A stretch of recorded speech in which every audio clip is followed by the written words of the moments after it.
E isso tudo vai se ocorrer através do Espírito Santo. Se nós não tivermos o Espírito Santo habitando em nós e fazendo parte da nossa vida, nós não vamos conseguir vencer. Nós não vamos conseguir chegar no lugar algum. E por isso eu quero falar com vocês sobre isso hoje. Porque outrora, antes do derramamento do Espírito Santo, a promessa de Deus sobre a nossa vida, havia-se a arca, né? E a arca havia ali a presença de Deus, simbolizava, era um símbolo da presença de Deus. E por onde iam os servos de Deus, o povo de Deus, o povo hebreu, o povo de Israel, então Deus dava vitória em todas as suas lutas, batalhas, onde eles estivessem, ali estivesse a presença de Deus, quer dizer, a arca com eles, a presença de Deus, então Deus dava a eles a vitória. Então veja que nós precisamos vencer também na nossa vida, em tudo. Mas para que possamos vencer, é preciso ter a presença de quem? De Deus, porque senão vai ser lutas, carnal. E a Bíblia diz que a nossa luta não é contra o sangue e a carne, mas sim contra principado, potestade, dominadores e força do mal. Amém? Glória a Deus. Amém. Deus fazia com que aonde estava tendo guerra, reinasse a paz. Quer dizer, a presença de Deus plenamente chegava àquele lugar. Então, os inimigos de Deus, os filisteus, eles pensaram consigo e disseram assim: peraí, por onde o povo de Deus eles vão, o povo que serve a esse Deus, eles vão e levam aquela arca, eles têm resposta. O Deus deles é com eles. E eles pensavam mais: esta arca tem poder. Esta arca tem poder. Então eles pensaram consigo: vamos roubar o quê? Vamos roubar a arca. Porque quando a arca estiver conosco, e a arca simboliza o que, igreja? A presença de quem? Então, quando a arca estiver conosco, por onde fomos, em qualquer batalha que enfrentamos ou entramos, iremos ter vitória. Porque a arca estará com quem? A arca estará conosco. A presença de quem? A presença de Deus. Então preste atenção. Os filisteus tinham um pensamento de roubo, de roubar, de tomar. E o pensamento deles era simplesmente de ter ganhos, de ter favores. E o povo de Israel, eles eram direcionados a servir o seu Deus. E dentro da arca havia elementos que traziam a importância de eles servirem a quem? A Deus. Havia ali o maná que Deus havia derramado, que Deus havia dado para eles como o alimento, o pão nosso de cada dia. Havia ali a tábua dos 10 mandamentos, que eram a lei. E havia também a vara de Arão, que floresceu providência. Então, para que o povo de Deus sempre lembrasse que Deus era com eles. E eu pergunto uma coisa para vocês aqui hoje: quem crê que Deus é contigo? Quem crê? Mas há uma importância. É preciso você ter também contigo a arca da aliança. Amém? Amém, igreja? Amém. Isso era outrora. Isso era naquela ocasião, ainda não havia sido derramada a presença de quem? de Deus. Então hoje nós precisamos da presença de Deus, do Espírito Santo. Assim como outrora eles iam para a arca e tinham vitória, hoje, quando nós estamos cheios da presença de Deus, certamente seguimos pelo caminho materno, porque o Espírito Santo nos direciona, o Espírito Santo nos convence do erro, do pecado. A presença de Deus, ela nos conduz aos caminhos mais retos. Então é necessário termos a presença de Deus, é necessário sermos cheios da presença de quem? Nós vamos entrar na palavra para que possamos entender. Verso de número 1: os filisteus tomaram a arca de Deus e os levaram de Ebenezer a Asdod. Tomaram os filisteus a arca de Deus e a meteram na casa de Dagon, junto a este. Levantando-se, porém, de madrugada, os dias dobres, no dia seguinte, eis que estava caindo Dagon. Dagon era uma imagem ao qual eles cultuavam, adoravam, o Deus dos filisteus. No dia seguinte, eis que estava caindo Dagon, com o rosto de terra, diante da arca do Senhor. Tomaram-no e tornaram a pô-lo no seu lugar. Levantando-se de madrugada, no dia seguinte pela manhã, eis que Dagon jazia o que, igreja? Jazia caído de cruz, diante da arca do Senhor, e a cabeça de Dagon e as duas mãos estavam cortadas sobre a limiar. Dele ficara apenas o tronco. Verso de número 5: por isso, os sacerdotes de Dagon e todos os que entram no seu templo não lhe pisam o limiar e o Asdod, o lumiar em Asdod, até o dia de hoje. Porém, a mão do Senhor castigou duramente os de Asdod, e os assolou e os feriu de tumores, tanto em Asdod como nos seus territórios. Vindo os homens de Asdod que assim era, disseram: não fique conosco que a arca de Deus, a arca do Deus de Israel, pois a sua mão é dura sobre nós, e sobre Dagon, o nosso quê? O nosso Deus. Pelo que enviaram mensageiro, e congregaram assim todos os príncipes dos filisteus e disseram: que faremos da arca de Deus, do Deus de Israel? Responderam: seja levada a arca de Deus, do Deus de Israel, até Gate, e depois de cidade em cidade levaram até Gate. Então veja que a presença de Deus era muito forte diante daquilo que eles faziam. Idolatrava a Dagon. Então Dagon por 2 vezes foi o quê? Derrubado.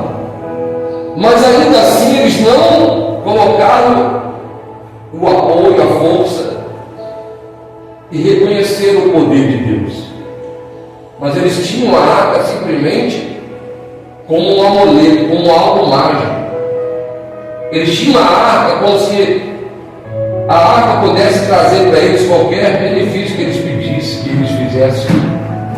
Como podemos dizer, para que vocês possam entender, porque tivemos a época do Aladim, né? E aí pegava a lâmpada de Aladim, e aí aparecia aquele gênio, e você fazia o pedido para ele. Não era assim? Quem lembra dessa época?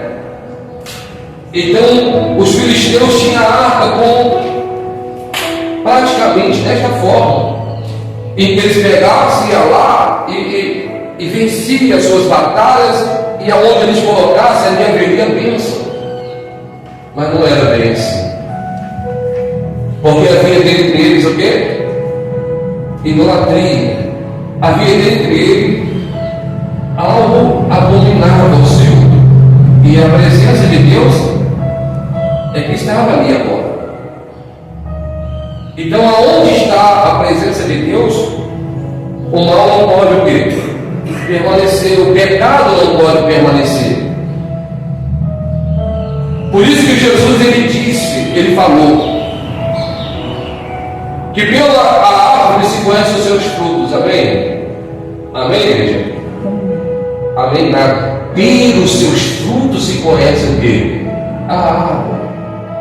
Porque conforme a conduta de caráter, de posicionamento, de história de uma pessoa, é que vê os frutos da vida dela, aquilo que está habitando nela. Se é o Espírito Santo ou se é o Espírito enganador. Sim. Existe espírito enganador, pastor? Existe. E como identificá-lo? Só através dos frutos em que essa pessoa apresenta. Porque o fruto do Espírito Santo nós sabemos quais são: bondade, misericórdia, amor. Sim ou não? E os frutos do espírito enganador? Pastor, é uma diversidade de coisas ruins, exatamente. Então,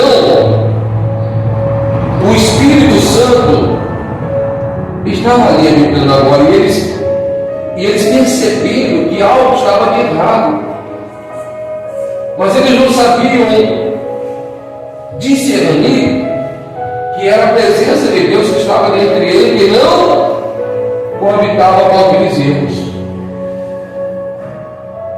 Para resumir essa parte, por isso que às vezes a pessoa ela quer com que as coisas dê certo para ela, e às vezes não dão, porque falta ela o quê? Falta ela o quê? A presença de Deus, não é isso? Sim, mas a presença de Deus não vai coabitar com o erro. Então, qual o sentido dela querer a presença de Deus se ela não quer abrir mão do quê? Do erro. Mas ela quer com que as coisas dê o quê? Dê certo. Mas para dar certo é preciso o quê? Pastor, a presença de Deus não.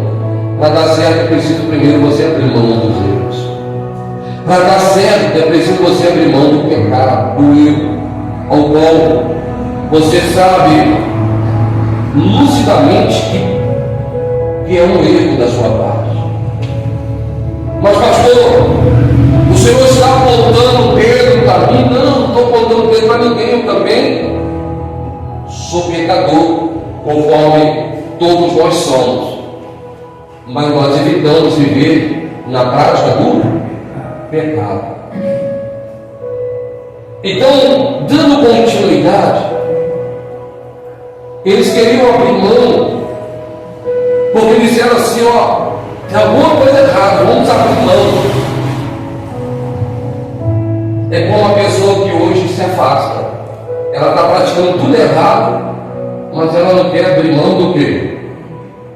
Do erro, do pecado. Ela quer continuar no erro. Por isso ela abre mão, mas da presença de quem?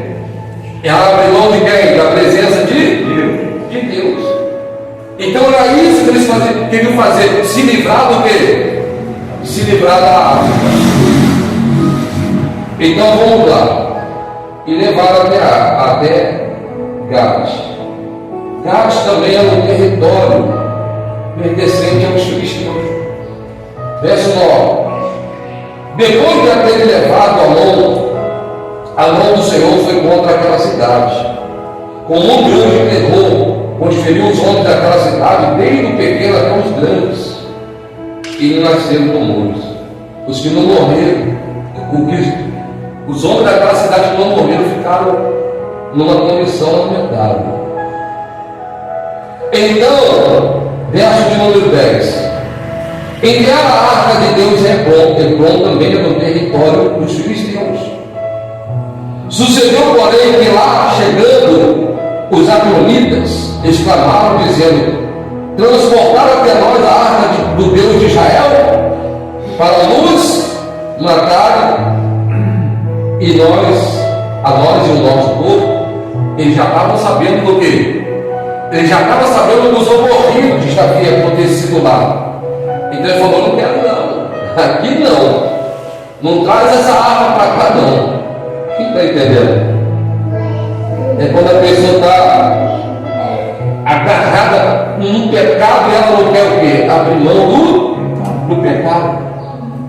Não, vamos lá na igreja, vamos assistir um culto, vamos participar lá, vai ter. Não, eu não posso não, eu tenho um compromisso, eu tenho que fazer isso, ela usa um monte de adjetivo. Ah não, porque ela prioriza a vida dela, do jeito dela, mas vir buscar a Deus, não.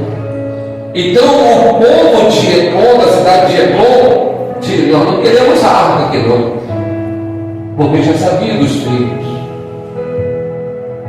Então diz mais, vamos lá. Então enviaram mensageiros e congregaram a todos os príncipes dos filisteus, disseram: devolvei a arca do Deus de Israel e torne para o seu lugar, para que não mate nem a nós nem o nosso povo, porque havia terror de morte em toda a cidade, e a mão de Deus castigara duramente ali. Os homens que não morriam eram atingidos com tumores, e o clamor da cidade subiu até o céu. Amém. Então veja, o bom, importante é termos uma vida com Deus e a presença de Deus em nós. Veja que às vezes trocamos e deixamos de buscar a presença de Deus por coisas banais, por coisas tão pequenas e por coisas desse mundo. Tudo que é do mundo vai ficar no mundo. Nós não somos desse mundo. Nós somos de quem? Deus nos criou para sermos para Ele o quê? Seus servos, adoradores, adorando a Ele em verdade, em espírito, de forma que o Senhor se agrade de nós. O Senhor estava se agradando daquele povo, do povo filisteu, da forma que eles agiram? Não. Ah, pastor, então a mão do Senhor agora vai pesar sobre a minha vida? Não. Não é isso que eu quero dizer, que o Espírito Santo quer dizer para você. A mão de Deus não vai pesar. Nós ouvimos dizer por aí: a mão de Deus vai pesar na sua vida. Não é assim? Quem já ouviu alguém dizer? Mas não é bem assim. Deus não pesa a mão sobre a vida de ninguém. Nós estamos sobre a graça de Deus e a misericórdia dele. Mas nós, propriamente, com os nossos atos e com nossas condutas, acabamos nos colocamos em situação adversa, difícil, porque negligenciamos a presença de quem? Mas se ainda assim nós clamarmos por socorro, tem misericórdia, Senhor, nos ajude, então Ele vem e nos ajuda. Mas Deus não faz mal a ninguém. E um diga propriamente Jó, que disse: Deus não faz mal para ninguém, Deus só faz o quê? Deus só faz o bem. Amém? Certo que Deus também é fogo o quê? Consumidor. Então não devemos brincar diante da presença de quem? É preciso que sejamos o quê? Sério. no nosso andar, no nosso caminhar. Capítulo de número 6 diz mais assim, ó. Vamos aqui no verso 3 para ganhar tempo. Respondeu, deixa eu colocar.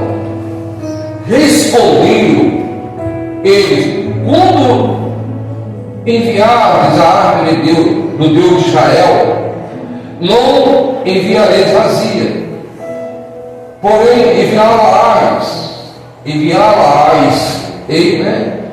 ao seu Deus com uma oferta pela culpa. Então sereis curados e sabereis porque a sua mão não se tira de vós. Então disseram: qual será a oferta pela culpa que lhe havemos de apresentar? Responderam: segundo o número dos príncipes dos filisteus, 5 tumores de ouro e 5 ratos de ouro. Porquanto a praga é uma e a mesma sobre todos vós e sobre todos os vossos bens.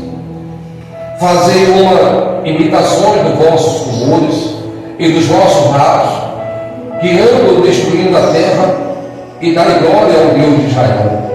Porventura, aliviará a sua mão em cima de nós e do nosso Deus e da nossa terra. Está vendo, igreja? Olha os pensamentos dele. Olha a forma em que eles pensavam, só pensando em quem? Propriamente neles. E eles haviam, com a sua própria formação, ou melhor, os próprios pensamentos, dizendo assim: nós não vamos abandonar o nosso Deus. Eles só queriam que Deus o quê? Retirasse a mão de castigá-lo, quer dizer, ele não queria o mal para a sua vida. Mas a presença de Deus não estava ali para fazer nenhum mal.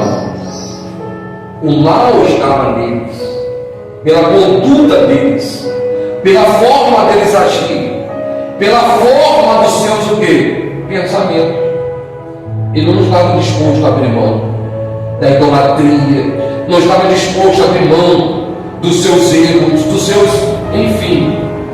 Eles queriam uma vida em paz. Mas eu pergunto, sem a presença de Deus é possível uma pessoa ter paz?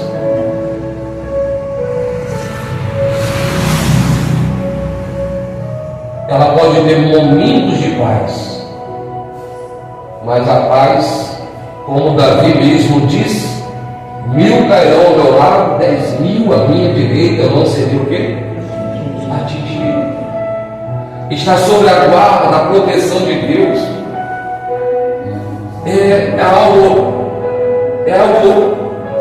muito grande, igreja, que nós devemos decidir por isso, sim, de ser cheio da presença de Deus e não trocá-la por nada nessa vida. Quando nós estamos sob a proteção de Deus, o mal, o inferno, Satanás com seus demônios não pode tocar na nossa vida. Mas quando estamos vulneráveis, vivendo da nossa forma, do nosso, então o diabo, no estalar dele, pode destruir a sua vida. E eu pergunto para você: o que é mais importante para ti? O que é mais importante para você?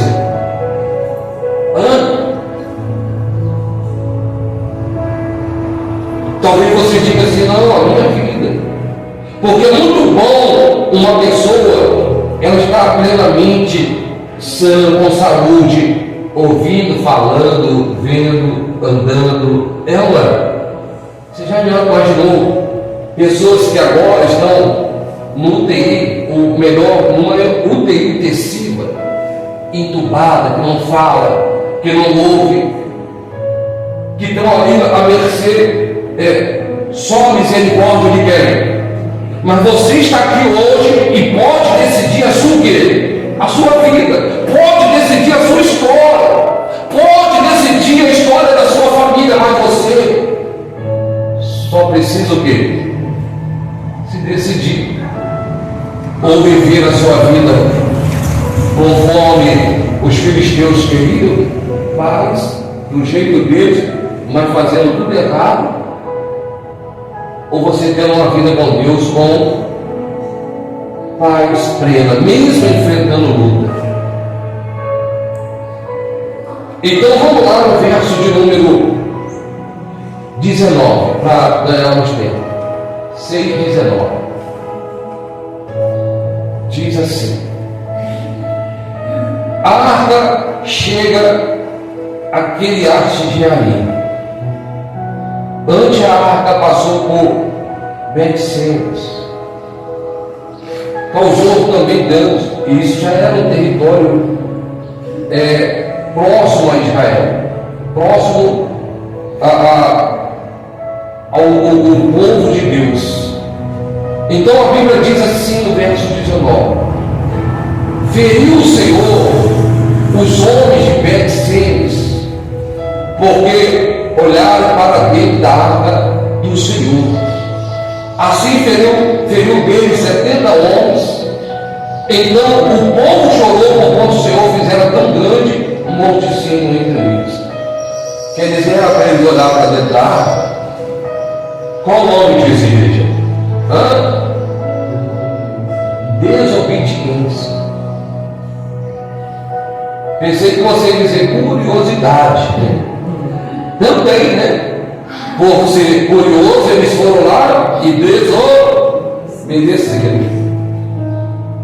Às vezes a pessoa é curiosa em meio a esse mundo e ela acaba o quê? Deixa eu ver aqui. Vai só. E ela vai só desobedecendo, sim ou não? Então daí vem os problemas da nossa vida. Verso 21: então disseram os homens de Bet-Semes: quem poderia estar perante o Senhor, este Deus santo? E para quem subirá desde nós? Sabe o que eles disseram? Nós não podemos ficar com essa arca não, sabe por quê? É de um Deus santo, nós somos totalmente errados, nós vivemos a prática do erro. Como que nós vamos? Eles abriram mão também. Enviaram, pois, mensageiro aos habitantes de Quiriate-Jearim, dizendo: os filisteus devolveram a arca do Senhor, descei, pois, e fazei subir para vós juntos. Amém? Então, capítulo 7, verso 1: vieram os homens de Quiriate-Jearim e levaram a arca do Senhor à casa de Abinadab, no outeiro, e consagraram, olha só, igreja, e consagraram Eleazar, seu filho, para que guardasse a arca do Senhor. Veja a importância aqui da consagração. Consagração é separação. Eu vou sair um pouco aqui da palavra que digo, dessa parte da palavra, para ir para consagração, separação. Todos os meses nós consagramos quem? Dizimista, ofertante. Quando nós consagramos vocês, é para que vocês estejam debaixo de quê? De bênção, coberto pela bênção, pela palavra de Deus. E a palavra de Deus diz a respeito dos dizimistas: trazei todos os dízimos à casa do tesouro, para que haja mantimento da minha, e provai-me nisto, diz o Senhor dos Exércitos, se eu não vos abrir e derramar sobre vós bênção, sei o quê? Sem medida. Aí você sobe no altar e você é consagrado. Então você está sendo separado para que você seja o quê? Abençoado. Sabe quanto tempo a arca ficou na casa de Eleazar? Sabe quanto tempo? 20 anos. Ah, pastor, mas e aí? Só Deus. Não teve nenhum mal sobre ele, sobre a família dele. A bênção estava sobre ele, porque ele foi o quê? Consagrado, separado para aquilo. Então você que é obediente, que cumpre o dever da palavra, Deus te separou. para que você vá e prospere e seja muito o quê? Abençoado. Então, eu chamo a sua atenção para que você obedeça a palavra de Deus. Capítulo 7 agora, verso de número 2. Verso de número 2, nós vamos até o 4. Exortação de Samuel ao arrependimento. Então nós temos tempo ainda de se arrepender. Sucedeu que desde aquele dia a arca ficou em Kiriat Jearim, e tantos dias se passaram que chegaram a quantos anos? 20 anos. E toda a casa de Israel dirigia lamentações ao Senhor. Falou Samuel a toda a casa de Israel, dizendo: se é de todo o vosso coração que volteis ao Senhor, tirai dentre vós os deuses o quê? Tirai dentre vós os deuses o quê? E o quê? Astarote. E preparai o coração ao Senhor e servir a Ele só, e Ele vos livrará da mão dos filisteus. Está aí, ó. Arrepende-se. Arrepende-se e volta a fazer aquilo que faziam antes. Abre mão desses erros. Abre mão dessas coisas desagradáveis ao Senhor, ao qual a palavra do Senhor abomina. Abre mão dessas coisas, da infidelidade, do erro, enfim, daquele pecado oculto, daquelas coisas que você sabe. Só você e Deus somos que sabem. Abre mão e passa a ter uma vida com Deus, e você vai ver o como Deus vai trabalhar poderosamente na sua vida. Olha o que o profeta falou, repetindo. Falou Samuel a toda a casa de Israel, dizendo: se é de todo o vosso coração que voltar ao Senhor, então o que? Tirar dentre vós os deuses estranhos e os astórides, as tarotes, e preparai o coração ao Senhor e servir a Ele só, e Ele vos livrará da mão do filisteu. E olha a resposta do povo de Deus.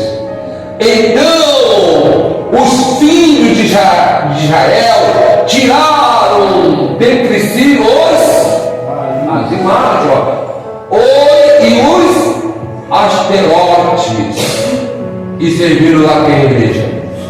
E serviram a quem, igreja? E serviram ao Senhor. Deus te chamou aqui nesta manhã. Essa mensagem vai chegar a outras pessoas, e que você tome atitude contra o tempo, e que você se posicione contra o tempo, porque haverá dias em que você não vai ter mais tempo. Uma vez, uma jovem pregadora, e isso me chama a atenção até hoje, ela falou assim, ela era assídua na obra de Deus, ela fazia uma rádio comunitária, ela ia ao asilo e cuidava dos idosos, ela evangelizava, ela fazia trabalho artesanal com a juventude, ela se aplicava todo o tempo para a obra de Deus e pregava a convite em várias igrejas. Um dia ela saiu para pregar em outra cidade, em outro estado, melhor dizendo, e no meio do caminho, e ela sempre dizia: faça o máximo que você puder fazer enquanto é tempo. E ela sempre dizia, e um dia não deu mais tempo para ela, porque no meio do caminho, o carro em que ela estava, ele capotou e todos morreram. E ela apenas 12 anos e não teve mais tempo. Então Deus está te dando tempo. Se você está aqui hoje, aonde essa mensagem chegar, é Deus dando oportunidade para você se arrepender. Talvez você esteja numa condição de afastado. Ah, pastor, mas eu estou na igreja, estou indo na igreja, mas ainda assim está na prática do pecado. Então abra a mão e pouco tempo, porque pode ser que você não tenha mais tempo. Pode ser que você, ao deitar esta noite, já não amanheça o amanhã. Então tome do tempo necessário que Deus está te dando a atitude certa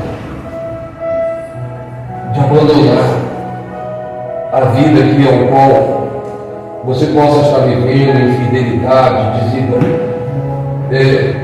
desigualdade com a palavra. Deus te quer voltar com Ele, na palavra dele. Isso não é fácil, pastor, não é fácil. Mas se você nutrir no seu coração o desejo, Deus te dá força para que você faça. Então seja fiel ao seu Deus. Não troque a presença dele por nada. Não abra mão da presença de Deus, da arca, como simbolizava aqui, por nada. Mas priorize a presença de Deus na sua vida. Aos domingos vem à igreja, busque a presença do Senhor. Ore. Lembra das vezes que você jejuou, jejua. Isso, seja mais assíduo para que Deus possa o quê? Abençoar. Então, os filhos de Israel tiraram dentre os seus varões, os varões, e os astorotes, e os serviram ao Senhor. Quem no seu coração há o desejo de servir a Deus de todo o seu coração, então faça isso. Fique de pé, por favor. Fique de pé, por gentileza. Coloque a sua mão no seu coração. Hoje nós temos tantas coisas que nos fazem afastar da presença de quem? De Deus. Tantas coisas, tantos atrativos. Olha, o mundo tem um banquete de coisas a nos oferecer. Mas a decisão é minha. Eu quero a Deus. Eu quero a presença de quem? A presença de Deus.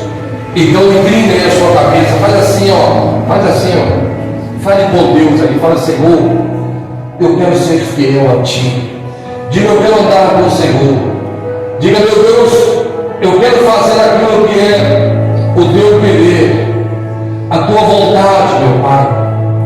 Diga, meu Deus, eu não quero seguir segundo os costumes, meu Pai, daquilo que me foi ensinado em toda a minha trajetória de vida, mas eu quero seguir segundo os conselhos da Sua palavra. Eu quero seguir, meu Pai, segundo os Seus desejos, fazendo sempre, meu Pai, o Teu querer. Diga, meu Deus, então, desde já eu te peço.